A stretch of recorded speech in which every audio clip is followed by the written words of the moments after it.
Le Conseil provincial de la jeunesse du Tanganyika dénonce la gestion opaque au sein du projet intégré des croissances agricoles dans les Grands Lacs Picajol-Tanganyika. Voilà les grandes lignes du mémorandum déposé ce lundi à l'Assemblée provinciale du Tanganyika dans les mains de l'honorable président Luluki Tengue Joseph. La jeunesse du Tanganyika et celle de Calémie en particulier, qui a été couverte par leur organe de coordination et de représentation qui est le Conseil. Mais ce sont les associations des jeunes qui ont signé ces mémorandums adressés à l'honorable président de l'Assemblée provinciale du Tanganyika, où ils sont en train de fustiger la gestion opaque du projet intégré pour la croissance agricole dans la région des Grands Lacs, coordination Tanganyika Picajol en cycle. Il y a eu 4 revendications dans leur mémorandum. Premièrement, la jeunesse de Calémie dit que le temps avance et bientôt d'ici 5 ans, le délai échéant de l'exécution de ces projets, qui est sous financement d'un crédit de la Banque mondiale au gouvernement congolais au bénéfice de la province de Tanganyika. On dit que le temps avance, il n'y a pas d'impact visible sur le terrain. C'est la première revendication. Deuxième revendication, ils disent que le projet vise à relancer la jeunesse, mais c'est 1 sur 100 association des jeunes qui est financé par rapport à ce projet depuis son implantation. La troisième revendication, ils disent que les sous-projets se gagnent toujours en interne. C'est mal les gens qui maîtrisent bien les projets qui sont à l'interne, qui sont bénéficiaires. Et quatrièmement, par rapport à les revendications, ils disent que les sous-projets ou la coordination de Picajol ne pense pas vraiment à la formation des jeunes.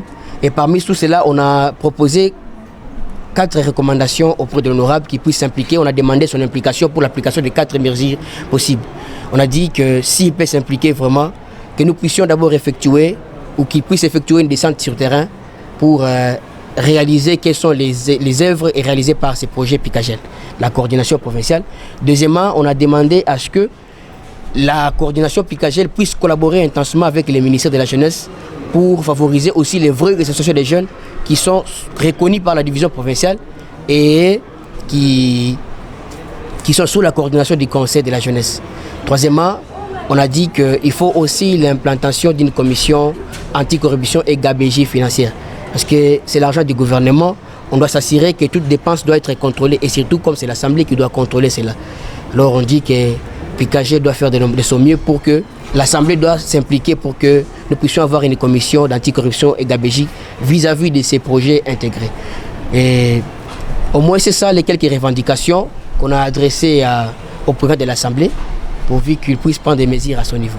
Eh bien, le mémorandum, ce n'est pas mon mémorandum à moi, ce n'est ni même le mémorandum du comité exécutif du Conseil de la jeunesse.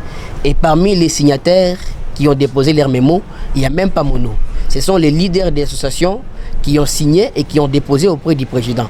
Et donc, quand j'ai dit que 1 sur 100 associations des jeunes qui est financée, c'est-à-dire qu'on n'est pas satisfait. Nous connaissons un service insatisfaisant jusque-là.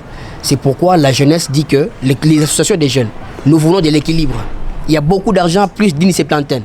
Qu'on puisse faire aussi un audit par rapport à cet argent, savoir comment il est utilisé, parce que c'est l'argent de la population du Tanganyika.